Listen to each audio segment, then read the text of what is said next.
tighter money monetary policy in this economy will have consequence for emerging market in India. It will impact capital flow, ऐसे बात कर चुके, currency भी depreciate कर सकते हैं इंडिया का, एक्सपोर्ट भी रिड्यूस हो सकता है।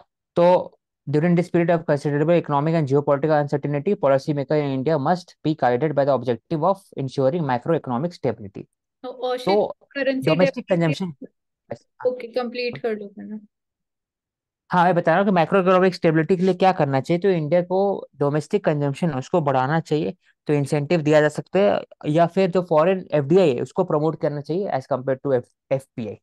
तो एफडीआई के लिए तो है ही पीएलआई स्कीम हो गया, बाकी सब जो इंडिया का जो मैकेनिज्म है, इलेक्ट्रॉनिक सेक्टर में हो गया 75,000 करोड़ रुपीज का इंसेंटिव, या फिर टेक्सटाइल में हो गया, बाकी सब। तो मैं यहाँ आप पे बोले कह रही थी कि लाइक करेंसी डेप्रिसिएशन का इंपोर्ट और एक्सपोर्ट पे क्या इम्पैक्ट होता है, डेप्रिसिएशन का। करेंसी अगर डेप्रिशिएट करता है तो उससे एक्सपोर्ट बढ़ने का अनुमान, ज्यादा चांसेस है बढ़ने का एज कम्पेयर टू इम्पोर्ट। और इम्पोर्ट बढ़ने से फिर इस तरह से फॉरेक्स पर इशू आता है करेंसी डेप्रिशिएट करने से। हाँ तो तो वहाँ पे, इम्पोर्ट कम होता है और एक्सपोर्ट बढ़ता है, क्योंकि कॉम्पिटिटिव होता है ना प्राइस हाँ तो डेप्रिशिएट लेकिन करने से। इम्पोर्ट्स जो हैं एक्सपेंसिव हो जाते हैं, तो वो एक कंसर्न, हाँ बाय हाँ, वॉल्यूम नहीं बाय इस वैल्यू वो एक्सपेंसिव हो जाते हैं, तो इम्पोर्टेड इन्फ्लेशन का कंसर्न ज्यादा रहता है। और एक्सपोर्ट्स कॉम्पिटिटिव होते हैं, तो इसलिए एक्सपोर्ट्स का और एनकरेज या इंक्रीज होने के लेकिन चांसेस ज्यादा। मानसी एक्सपोर्ट को कॉम्पिटिटिव बनाने के लिए और भी रिक्वायरमेंट चाहिए, रादर रादर देन जस्ट हम यहाँ सिर्फ डेप्रिसिएशन हाँ ऑफ एक ही इसी इसी फैक्टर के हम्म। बेसिस का रिलेशन डिस्कस कर रहे हैं, वो तो है ही, आप एक हाँ यूज हाँ तो ही हाँ रहेगा वो हाँ। कॉम्पिटिटिवनेस। और यहाँ पे हेडलाइन और कोर इन्फ्लेशन में क्या डिफरेंस है? Headline is overall inflation, core is overall inflation, headline में इंक्लूड होता है दोनों, मतलब फूड एंड बेवरेज भी, फूड एंड फ्यूल भी, तो आ जाता है। ये कोर को आप ओवरऑल कोर कर इन्फ्लेशन, सकते हो। Core inflation basically overall inflation हो गया, नहीं, हेडलाइन ओवरऑल में नहीं इंक्लूड होगा, रहता है। कोर ओवरऑल नहीं होगा, हेडलाइन को बोल सकते हो, बट ये टर्म ही यूज नहीं करना है। आप सिंपली ये बोलो कि कोर इन्फ्लेशन ज्यादा स्टेबल है, वो ज्यादा प्रेफर किया जाता है इवन फॉर फोरकास्टिंग पर्पसेस, क्योंकि it does not include the food inflation and the fuel inflation, क्योंकि फूड एंड फ्यूल ज्यादा वॉलेटाइल है, but from the perspective of consumer that is more important. So that directly impacts even the consumers spending behaviour also. So headline inflation में core inflation plus food and fuel inflation fuel आ। And food, हाँ। Hmm, इसलिए headline हो। हाँ, वो headline core is excluding of food and fuel. Fuel inflation. तो मानसी, सबसे ज्यादा खतरा इंडियन इकोनॉमी को कब होता है? कोर इन्फ्लेशन दिक्कत आए या हेडलाइन इन्फ्लेशन दिक्कत आए?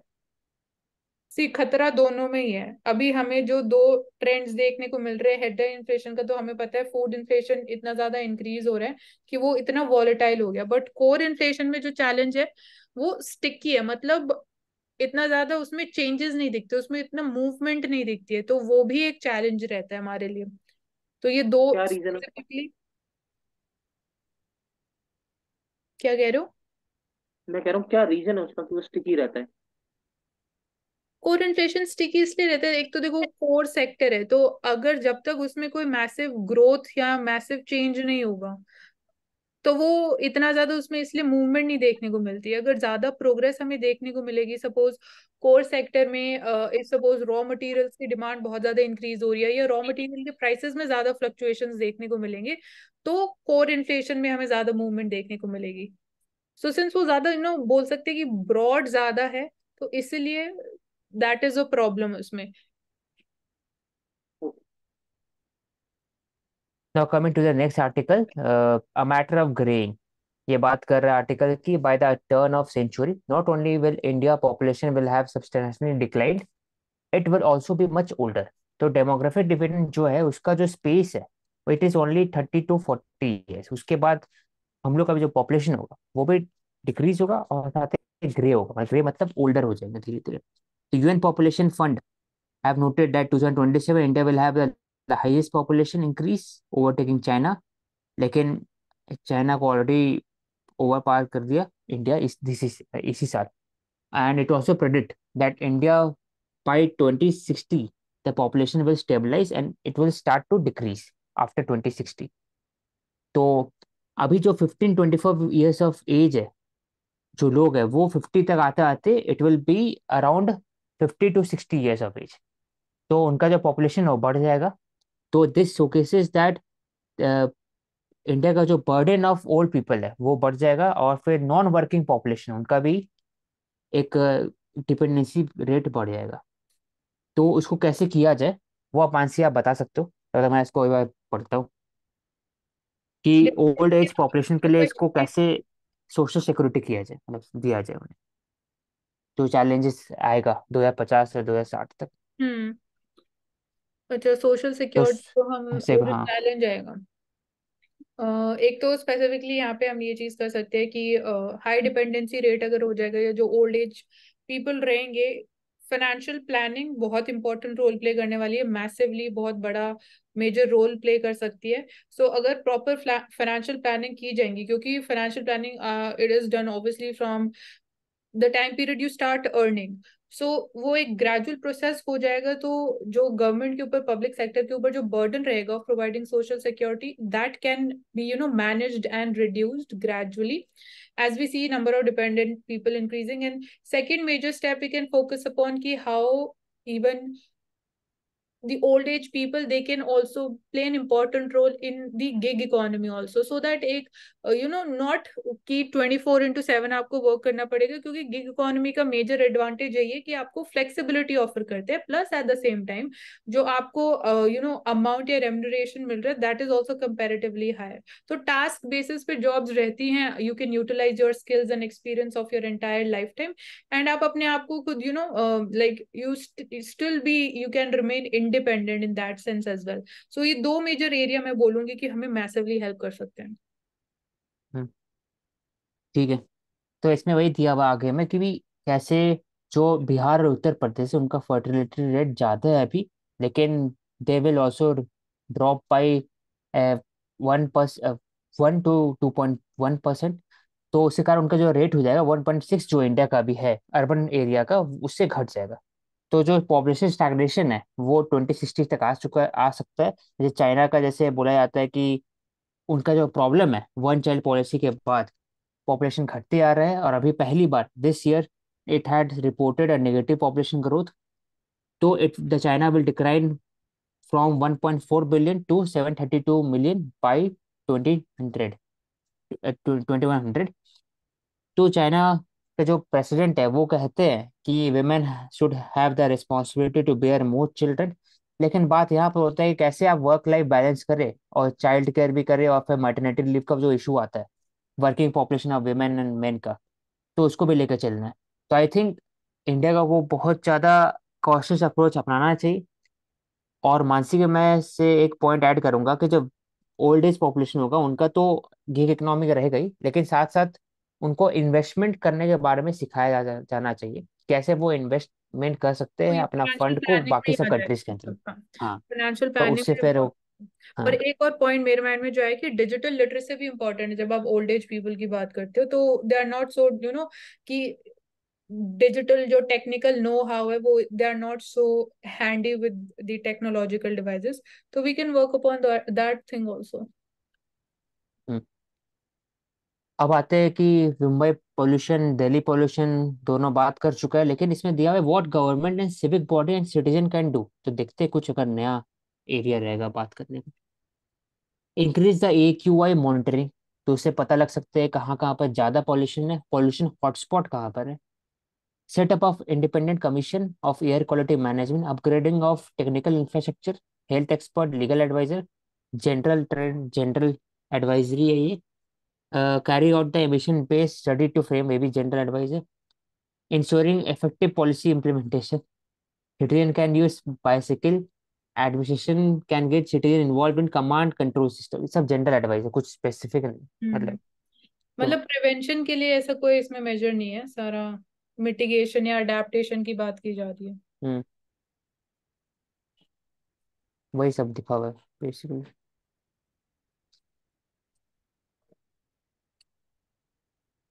इम्पैक्ट किसे इकोनॉमिक ग्रोथ को इम्पैक्ट करता है, ऑब्वियस बात है अगर आप एयर पोल्यूशन है तो आप बंद कर देते हो, पहले तो दो चीज इम्पैक्ट करते हैं। एक तो पहले आप मिटिगेशन करते हो तो वहां पर आप कंस्ट्रक्शन डिमोलिशन बंद कर देते हो, प्लांट्स को बंद कर देते हो, उससे impact just on the spot impact पड़ता है। दूसरा जो इम्पैक्ट है वो हेल्थ पर है, कि अगर जो वर्किंग पॉपुलेशन है उनका अगर लंग खराब होगा लॉन्ग टर्म में, तो ह्यूमन कैपिटल का भी इम्पैक्ट करता है लॉन्ग टर्म में। चाइल्ड का ग्रोथ, जो कॉग्निटिव ग्रोथ है उस पर इम्पैक्ट पड़ता है, तो उससे भी जीडीपी में इम्पैक्ट पड़ता है। तो second is health aspect. Third जो है वो है from the aspect of the कैसे पॉल्यूशन को रिड्यूस करने जैसे करते हैं, उसके हिसाब से जो एक एम्प्लॉयमेंट जनरेशन होता है, फॉर एग्जांपल सोलर पावर और बाकी सब जो सस्टेनेबल एनर्जी सेक्टर है उसको कैसे बढ़ावा मिलता है, तो उससे भी इम्पैक्ट पड़ता है इकोनॉमिक ग्रोथ पर। तो जैसे यहाँ दिया हुआ है कि cost of air poor air quality study set that was manifested in 6 distinct ways. Lower labour productivity, अब घर से काम करते हो। लोअर कंज्यूमर फुटफॉल, लोग बाहर कम निकलते तो उससे भी इम्पैक्ट पड़ता है। अच्छा था। Lower asset productivity, increase health expenditure, ये बात कर चुके हैं। वेलफेयर लॉसेस, प्रीमेचर मोर्टेलिटी, ये बात कर चुके हैं। तो ओवरऑल इम्पैक्ट है बेसिकली इकोनॉमिक्स के ऊपर। 2030 सिटीज जो वर्ल्ड का एयर पोल्यूशन लिस्ट में है, वो सबसे ज्यादा इंडिया का ही है इसमें। तो हम लोग चाइना मॉडल इसको यूज कर सकते हैं, क्योंकि चाइनीज भी इसी प्रॉब्लम से उनका था अप्रोक्सीमेटली इन 2008 9 10 के आसपास में, तो उन्होंने कैसे डील किया उसे सीख सकते हैं रादर देन की वेस्टर्न मॉडल। क्योंकि चाइना का जो मॉडल है वो इस हिसाब से इंडिया का ही मॉडल है अगर देखा जाए अर्बनाइजेशन में। कि वहाँ भी पॉपुलेशन ज़्यादा है, वहाँ भी एमएसएमई सेक्टर बड़ा है, और लेबर कोड वहाँ पर भी यूज होता है, लेकिन इम्प्लीमेंटेशन कम होता है, तो यूज कर सकते हैं।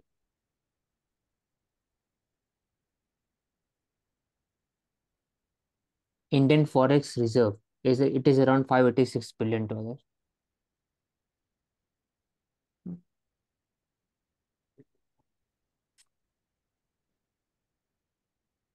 मानसी, आप ये बताएंगे जैसे कि हमारा ये इंडियन फॉरेक्स रिजर्व बढ़ता है, कभी गिर जाता है, कभी बढ़ता है, तो इससे यस। इमीडिएट इफेक्ट क्या आते हैं इंडियन इकोनॉमी पे, बढ़ने या घटने से? इमीडिएट क्या आते हैं?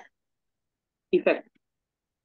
इमीडिएट इफेक्ट तो मतलब फॉरेन रिजर्व्स हैं। अब हम इंडियन इकोनॉमी की रेजिलियंस की बात करो, मैक्रो इकोनॉमिक स्टेबिलिटी की बात करो, जो फॉरेन करेंसी से रिस्क एसोसिएटेड रहते हैं, क्योंकि ऑफ लेट हमें देखने को मिलता है ज्यादा वॉलेटाइल, मतलब वॉलेटिलिटी ज्यादा इंक्रीज हो रही है। तो अगर इंडियन रुपी डेप्रिशिएट हो रहा है तो आरबीआई को मार्केट में इंटरवीन करना पड़ता है। तो उसके लिए वो भी डिपेंड करेगा कि कितना हमारे पास फॉरेक्स रिजर्व्स है।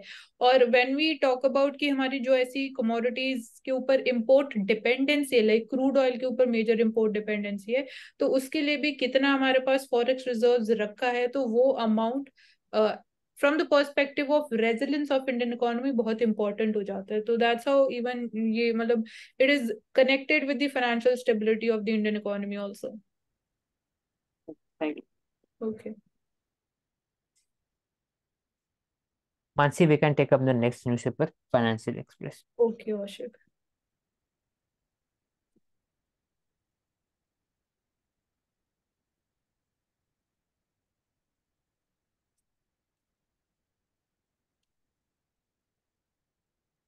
Okay, so Pravesh, you can go ahead with this newspaper.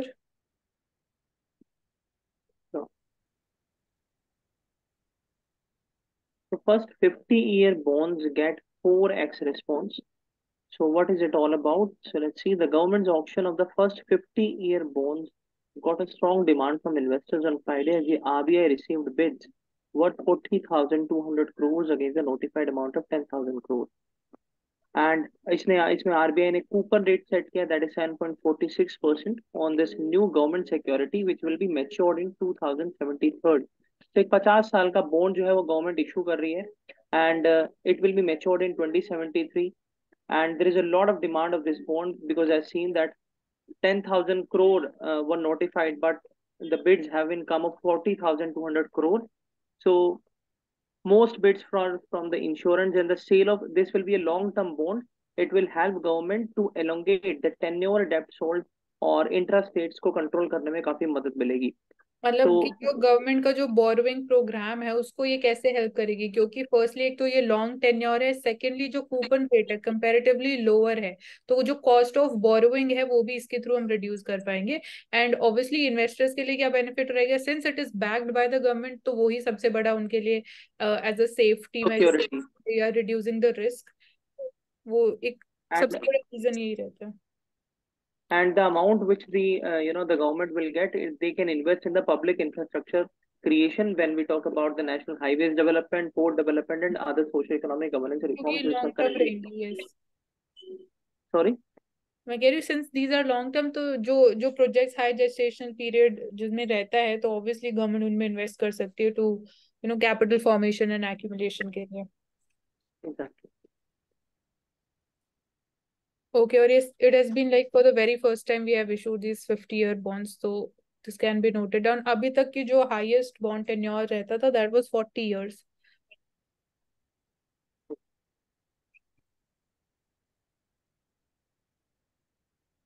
Pollution glooms over the real estate. This simply is showing that how the construction sector have been, bearing the brunt of the regulations put it by the municipalities over their construction plans, the timely limit which have been put out on them that they can't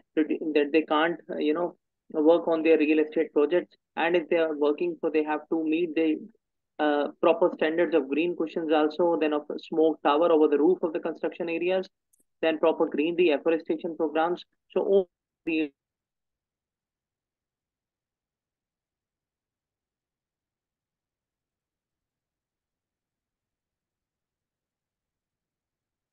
Mansi, I think the page is not moving. I am scrolling it down, Pravesh. भी visible नहीं है, might be because of slow internet connection हो सकता है। So,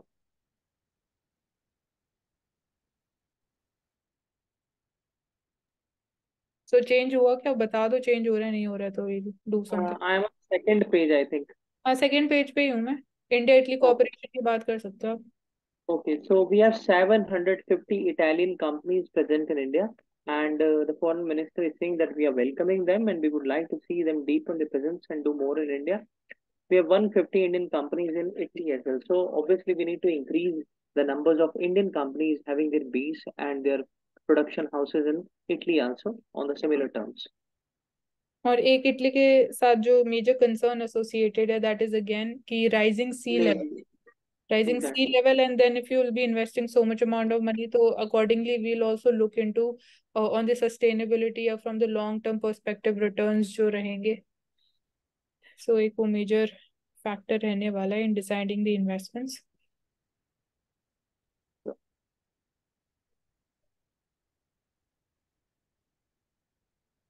So diversification in food basket and importance of food processing sector, इसके बीच में जो linkage है वो बहुत important रहने वाला है food processing industry का।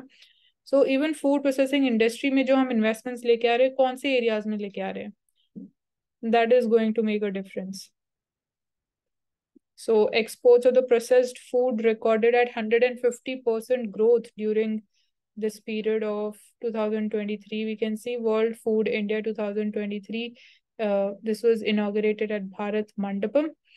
So India's sunrise food processing sector is there. We have attracted around FDI worth rupees 50,000 crores in last 9 years. So FDI is also being, majorly investment यहाँ पे भी देखने को मिल रहा है। सो अपार्ट फ्रॉम दिस हम बात कर चुके हैं कि डाइवर्सिफिकेशन ऑफ फूड बास्केट क्यों इम्पोर्टेंट है, कैसे कर सकते हैं। फूड फोर्टिफिकेशन की हम बात कर चुके हैं, मिलेट्स हम बात कर चुके हैं।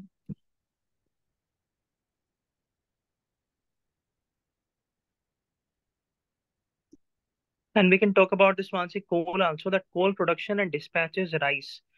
So Coal India contributed 61.7 million ton to the overall production in the month of October. And NTPC Limited, again this is the coal production unit of PSU of the Government of India, reported substantial increase of 86%.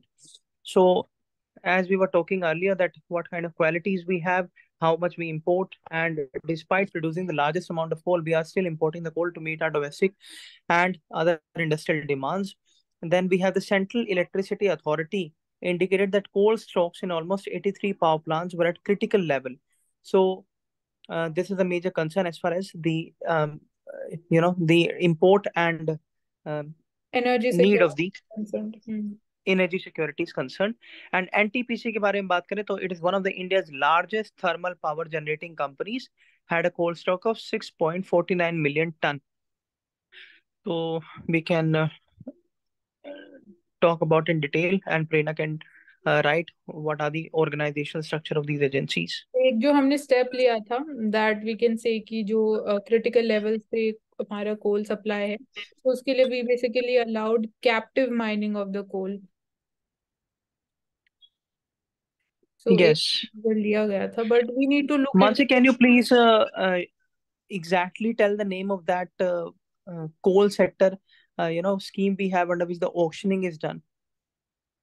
नहीं, scheme तो I don't exactly remember, I can't recall it right now. I think that is a mechanism under which the coal, mining and coal auctioning captive process mining के is through allowed. होता है, हाँ, coal mining जो होता है वो auctioning के through रहता है, तो एक प्रोसेस है।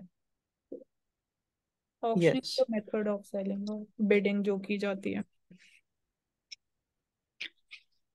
And what we are seeing that how the milk prices are a major cause of concern as far as the nutrition and food security of India is concerned, when we are having the rising milk prices across India, and these cooperatives, especially the Mother Dairy, Amul, and other agencies, other cooperatives which are working across India. We talk about Beta, that is in Haryana. We talk about Varka, that is in Punjab. So these are the few names of the cooperative associations working in the milk industries.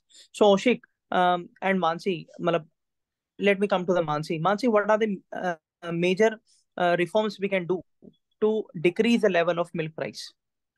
C firstly milk price और milk supply ये दोनों directly related in the sense कि indirectly related. अगर supply कम हो रहा है तो prices are going up. So because of this अब हमें इंश्योर करना पड़ेगा कि सप्लाई हम कैसे या तो उसको सस्टेन कैसे कर सकते हैं एक पर्टिकुलर लेवल पे as per the demands that are required.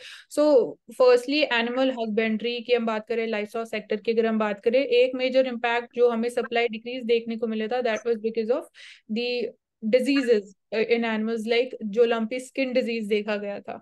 So for that we are ensuring taking adequate steps या making available कि कैसे हम treat कर सकते हैं या even उसको कंट्रोल करने के लिए हम क्या स्टेप्स ले सकते हैं। तो उसमें इतना अवेयरनेस नहीं देखा गया था initially. So we are focusing upon that health, particularly health sector। apart from this, when we talk about the use of basically जो हम हॉर्मोन्स देते हैं या जिसकी वजह से भी अगेन सप्लाई इम्पैक्ट होता है, इंश्योरिंग कि मेन मोटिव तो उसके पीछे यही रहता है कि ज्यादा से ज्यादा सप्लाई हो, चाहे अब आप उसको पोल्ट्री इंडस्ट्री में बात करो। सो उसकी वजह से अपार्ट फ्रॉम दिस डिजीज भी स्प्रेड होते हैं। सो वो भी अवेयरनेस के पर्सपेक्टिव से ही है इम्पोर्टेंट। अब सप्लाई का यही है कि अगर सपोज सप्लाई से डिमांड बहुत ज्यादा इंक्रीज हो जाती है तो उसमें we need to wait for कि डिमांड एंड सप्लाई दोनों कैसे मैच हो। तो क्योंकि सप्लाई भी आप शॉर्ट टर्म पर्सपेक्टिव से इतना जल्दी नहीं इंक्रीज कर सकते हो, सो वो एक चैलेंज रहता है। एंड अपार्ट ठीक फ्रॉम, है, तो मुझे ऐसा लगता है कि being a FMCG good, the milk should be, as far as the major concern you have raised about the supply issue. So um, the supply should be made robust. Along with that, we have certain kind of diseases in the poultry and in the dairy industry, that is a foot and mouth disease, along with the lumpy skin disease. So proper safety, proper sanitation measures should be there in the industrial, in the farms, especially where these farmers are kept. And as far as the price of the milk is concerned, they are the cooperatives. I mean, they are providing the processed milk to the consumers directly via their supply, because the village associations which have been made, they are providing the direct milk to these cooperatives, and then the milk is coming to the normal consumers who are residing in the urban areas. So according to me, the government should have a regulatory measures so that the milk prices should be come down, because currently we have in India, there are a number of people who even do not have enough money to drink milk. So that is a major cause of concern, and that is leading to the malnutrition problem, especially in the eastern India and the remotest areas also. So एक तो government थोड़ा regulate कर सकती है along with the cooperatives interest, और दूसरा जो भी diseases हम देखने को मिलती है उस पे हम पूरा sanitation और proper mechanism कर सकते हैं, यूजिंग अलग अलग तरीके के जो हमारे यहाँ केमिकल्स आते हैं उनको श्रेड कर सकते हैं, और टाइमली चेकअप भी करवा सकते हैं एनिमल्स का। और इसके साथ अगर ओशिक कुछ अनकन्वेंशनल सा एग्जांपल दें तो I would like to request Oshik. पहली बात, आप जो भी बात कर रहे हैं ना मिल्क सेक्टर के बारे में, वो पहली बात है कि वो कोऑपरेटिव सेक्टर है, मैक्सिमम डोमिनेशन है मिल्क सेक्टर का। और दूसरा है कि जो अपना मिल्क सेक्टर है वो दो पे डिपेंड करता है। एक तो local availability of the milk, वो हर एक सिटी और रूरल एरियाज में है, तो उस पर इफेक्ट नहीं होता है प्राइसेस। आप जो बात कर रहे हैं सिर्फ पैकेट मिल्क का बात हो रहा है ना। हाँ लेकिन बिल्कुल। पैकेट मिल्क के हम्म। प्राइसेस में चेंजेस में भी जो लोकली मिल्क अवेलेबल रहता है उनके प्राइसेस में भी अकॉर्डिंगली फिर हाइक किया जाता है, तो वो एक इफेक्ट रहता है इसका। और अभी ये भी हाँ, देखना मानसी चाहिए इज कि जो आल्सो मिल्क करेक्ट। का जो है ना वो भी अगर कम अगर रहेगा, क्योंकि एक मिल्क भी इम्पोर्टेंट सोर्स ऑफ प्रोटीन भी है और एक डाइटरी सोर्स भी है, एक हेल्दी डाइटरी सोर्स है। तो अगर ज्यादा कम अगर किया जाए, सब ज्यादा सब्सिडाइज किया जाएगा तो भी घाटा ही है एक तरह से। ऑलरेडी सब्सिडाइज किया जाता है बहुत जगह एरिया पे। तो मिल्क का आप एग्जांपल आई दीजिए थिंक मुझे। जो, क्या चीज? कहाँ पर सब्सिडाइज किया जाता है? 70 रुपी या 60 से ऊपर रेट होता है मिल्क का, कहाँ सब्सिडाइज करते हैं? 60 से मतलब हो सकता है कि आप मतलब डिफरेंट ज्यादा रेट है, यहाँ 45-50 के आसपास रहता है। तो 45-50 1 लीटर के लिए I think it is a reasonable margin, क्योंकि जो मिल्क कोऑपरेटिव उनको भी तो एक तरह से इंसेंटिव मिलना चाहिए No, for the I think better in जो Oshik, I think we cooperative. are talking about the pan India. So in the North India, the price of milk is 1 liter 65 to 70 rupees. So that is why there is a concern regarding the regulation of the price of the milk. And Mansi is also correct when she is saying that जो local vendors होते हैं, milk के जो dairy owners होते हैं, वो भी कहीं ना कहीं से कोरिलेटेड प्राइस में हाइक करते हैं, तो मिल्क की अवेलेबिलिटी बहुत ज्यादा कम हो जाती है। सी इंडिया में ना आयरनी है लेकिन लेकिन कि यहाँ पे देखना इंडिया चाहिए ना वर्ल्ड कि अगर आपको मैनेज करना है कैटल को, कैटल हो गया फिर या चाहे भैंस बफेलो या तो फिर काऊ रहे, तो उनका भी एक एक्सपेंडिचर बहुत हाई रहता है लोकल अवेलेबिलिटी मिल्क के लिए। तो 40-50 I think it is a reasonable price. और अगर ज्यादा अगर अच्छे से करना है तो कोऑपरेटिव चाहिए, अमूल ऐसा स्टैब्लिश करना चाहिए जो बहुत मुश्किल है एक और हर एक चैलेंज सेक्टर। जो है ना वो ये है कि जो फीड स्टॉक प्राइसेस है उनमें भी इंक्रीज देखी गई थी, तो वो हाँ। भी कहीं ना कहीं इनपुट प्राइसेस जो इंक्रीज हुए उसकी वजह से भी सप्लाई डिस्ट्रप्शन देखने को मिला। और एक आयरनी जो मैं बात कर रही थी हमारे जो मिल्क इंडस्ट्री से रिलेटेड है, 1998 से इंडिया वर्ल्ड में सबसे लार्जेस्ट प्रोड्यूसर है मिल्क का, उसके बाद भी मिल्क एक बहुत इंपॉर्टेंट कंपोनेंट रहता है in driving up the retail inflation. So मतलब दिस इज द आयरनी कि despite being the world's largest producer of milk, still milk inflation हमें देखने को मिलती है। बट वो सेवरल फैक्टर्स हैं, अब उसके पीछे जो हमने बात करी, डिजीज हो गया, इनपुट कॉस्ट इंक्रीज हो गया एंड सप्लाई डिस्ट्रप्शन हो गया उसकी वजह से। एंड हम बात कर सकते हैं कि सप्लाई चेन में भी पैन इंडिया लेवल पे हाउ इट इज ट्रांसपोर्टेड, क्योंकि this is a durable good, sorry non durable good. So कहीं ना कहीं इवन स्पॉइलिंग ऑफ मिल्क एक वो भी कंसर्न रहते हैं। सो supply chain and cold storages कैसे हम उसको कंस्ट्रक्ट करें, उसमें हमें और कितना इन्वेस्टमेंट चाहिए, so that needs to be looked into, क्योंकि स्पेसिफिकली नॉर्थ इंडिया में ज्यादा ऐसी पॉकेट्स देखी गई हैं जहाँ पे मिल्क सप्लाई ज्यादा होता है। So how we are ensuring कि that is also reaching to remote areas. And Oshik, if, obviously, if the 40 to 45 price is there in in that particular region of India, so that is the forty only concern forty of us. Fifty के बीच में, और local But here the availability milk के 70, लिए। it's लेकिन वही है really high. कि हाँ मतलब ओके। मेनली इसका भी तो रेगुलेशन करेंगे, सबका रेगुलेशन सेम हो जाएगा ना, फिर तो यूनिफॉर्मिटी आ जाएगा। तो I think local state government का अधिकार होना चाहिए ज्यादा से ज्यादा, rather than central government. I think अगर आपको करना ही है रेगुलेट। ठीक। नहीं तो मुझे एक लगता है हमेशा कि अगर आप रेगुलेट करेंगे प्राइस तो हो सकता है मिल्क की जगह पानी ही मिले। नहीं, तो वो तो आई ऑलरेडी थिंक होता है उसे, वो हाँ ऑलरेडी होता होता है। है, हाँ हाँ होता इवन है। मैं आपको लेकिन एग्जांपल देता हूँ, जब Mother Dairy led milk which circulates in the market, that is the milk of the soya bean, that is not the milk of cow.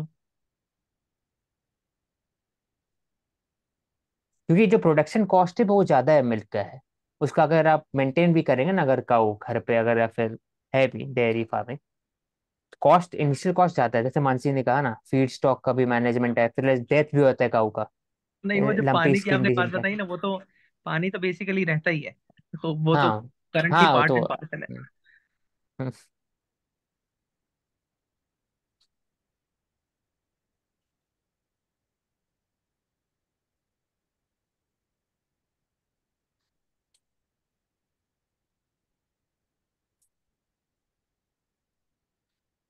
तो आरबीआई बॉन्ड्स की हम बात कर सकते हैं. With rates at peak it is not the right time to lock into the RBI bond. So instead you can log into the fixed deposits, FDs जिनको हम time deposits बोलते हैं, and senior citizens saving schemes for long term. So So RBI Mansi, interest rates we है. can take, yeah. So Mansi, we can take this, this particular diagram of that. What are the RBI-led and the government-led schemes which are considered as the non-floating and along with that more securitized. So we have SBI term deposit, which is of 5 to 10 years, and that is one more. We have Kisan Vikas Patra, which is very ancient scheme. Then we have 5 year post office time deposit, जिनको NSC भी बोला जाता है, National Saving Certificates. Then we have Sukanya Samriddhi account, that is for the newborn girl baby, जिसके नाम पे account खोला जाता है. Then the PPF, and then in the last we have Senior Citizen Saving Schemes account, under which a particular pension is provided after a certain age of limit. So, and then in the last we have floating rate saving bonds. So देखा ये जा रहा है कि the maximum amount is drawn in Sukanya Samriddhi account, and then it is senior saving, and then it is a floating rate saving bonds. So Mansi, can you please differentiate what is the difference between floating and non-floating rate saving bonds? C non floating में ये रहता है, जो fixed interest rate रहता है that is fixed. Floating वाले में interest rates can vary according to the demand and supply of the market conditions. That is the basic difference between this. Okay. And we have the tenure also of these floatings. The tenure of floating bonds is 7 years, and the interest payout frequency is half yearly. I think it is in 6 months, and with the minimum investment amount is 1,000. There is no upper limit of the investment in this bond, so this is a really good thing. And the returns are fully taxable as per the individual's marginal tax rate. And Mansi, do we have the direct tax rate mechanism over here or indirect tax mechanism? It is direct tax mechanism. Direct tax mechanism. Okay. And the rate of interest over the NSE National Savings Certificates, it is a plus a spread of 0.35%. And for senior citizens, we have, for salaried employees also, we have the Employee Provident Fund scheme where they can opt out for the additional voluntary contributions to earn tax-free returns of 8.50%. So again, this is a part that how we are diversifying our incomes, whether it is the salaried class or it is the pension class. These are the mechanisms through which we can diversify income and we can assure good returns in the later on stage. तो जो tax आप बोल रहे थे ना, उसको capital gains tax बोलते हैं, डायरेक्ट टैक्स होता है.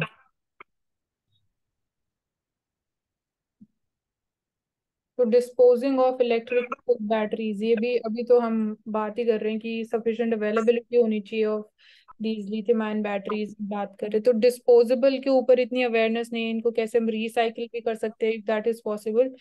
सो here we have, as India commits to its net zero target by 2070, that is the target time period, focus is on promotion of zero emission vehicles, like we are focusing upon the sales of electric vehicles. So with FADA's auto retail data, it reveals the 8% जो market share है for these electric vehicles, it addressing the challenges of disposal or recycling. जो challenge आएगा of the spent lithium ion batteries, वो एक बहुत important play करेगा. Obviously आपको we need to be prepared for this. Proper facilities होनी चाहिए. Mechanism क्या रहेंगे, क्या एक बेसिकली एक्ट आ सकती है या नहीं आ सकती, क्या battery waste management rules 2022 already they are in place. It mandates की जो लिथियम आयन बैटरीज प्रोड्यूसर्स हैं, they use minimum percentage of these recycle materials. तो इवन प्रोड्यूसर्स को ही इनको रिसाइकिल करना पड़ेगा. सर्टन जो मिनिमम परसेंटेज रहेगी, that would be mandatory under these rules. And by pushing for more value extraction from this waste, जो cost है battery packs का, वो हम reduce भी कर सकते हैं. We go ahead with more of recycling. So उसकी वजह से even electric vehicles की जो cost है उसको हम और reduce कर सकते हैं. They can become more affordable. So this और is इसी में Mansi take that how the old batteries and dead batteries are causing fires and capable of fires, वो bombs की तरह यूज हो जाती है, लोकल कम्युनिटीज को एंडेंजर करती है और अलग अलग उसके थ्रेट्स देखने को मिलते हैं. तो बैटरी वेस्ट मैनेजमेंट रूल्स में अगर हम एक्सटेंडेड प्रोड्यूसर रिस्पॉन्सिबिलिटी का मैकेनिज्म लाएं तो उससे काफी हेल्प मिल सकती है, वेयर वो है, वो the मतलब similar thing. स्पेसिफिक टर्म नहीं मेंशन किया, बट यहाँ पे यही है कि जो बैटरी प्रोड्यूसर्स है वो लिखा हुआ है ना, मिनिमम परसेंटेज उनको रिसाइकिल करना ही पड़ेगा। तो ये एक्सटेंडेड प्रोड्यूसर रिस्पॉन्सिबिलिटी का फॉर्म ही है। मतलब वो हम ठीक. स्पेसिफिकली प्लास्टिक वेस्ट के मैनेजमेंट में बात करते हैं, but that is a part of this. इसको इम्प्लीमेंट करना इंपॉर्टेंट है, क्योंकि आगे जाके ऑब्वियसली ईवीज का जो नंबर इंक्रीज होगा, तो number of these batteries would also be going up. Food processing की हम बात कर चुके हैं। स्मॉल फार्मर्स और स्मॉल इंडस्ट्रीज, वुमेन, एमएसएमईज, इनका रोल बहुत ज्यादा हो जाएगा with increasing demand. I think we are done with the day. सारे इंपॉर्टेंट आर्टिकल्स हमने कवर कर लिए हैं। So thank you so much for joining us, and to subscribe to Ansarkari and stay tuned for everyday updates.